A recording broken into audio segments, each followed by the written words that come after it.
सूबाई वज़ीर शर्जील इनाम मेमण चयो आहे त वॾे वज़ीर क़ुर्बानी ॾेई पंहिंजी ज़मीन ऐं फ़सुल ॿोड़ाए छॾियो आहे। कंहिं जी ख़्वाहिश ते कट न हयो वेंदो। पाणी खे रस्तो ॾियण जो फ़ैसिलो आबाशी माहिरनि जी मुशावरत सां कयो पियो वञे। हैदराबाद जी शहबाज बिल्डिंग में प्रेस कॉन्फ्रेंस कंदे इत्तलात वारे सूबाई वज़ीर शर्जील इनाम मेमण चयो त सखर ऐं गुडू बैराज ते पाणी जे वहकरनि में लाथ थी आहे। समूरे मुल्क में एमरजेंसी वारी सूरत-हाल आहे। फ़सुल मुकमल तौर तबाह थी चुको आहे।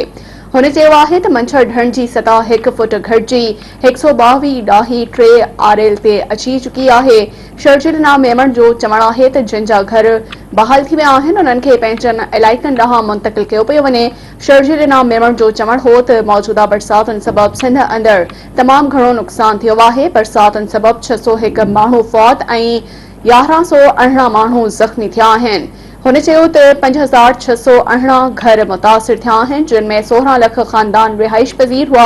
241 तालुका 2031 यूसीस मुतासिर थियूं आहिनि। सिंध हुकूमत तरफ़ां क़ाइम कयल रिलीफ कैंपनि में 5 लख खां वधीक माण्हू रिहाइश पज़ीर आहिनि, जिन में 1 लख टेंट तक़सीम कया विया आहिनि।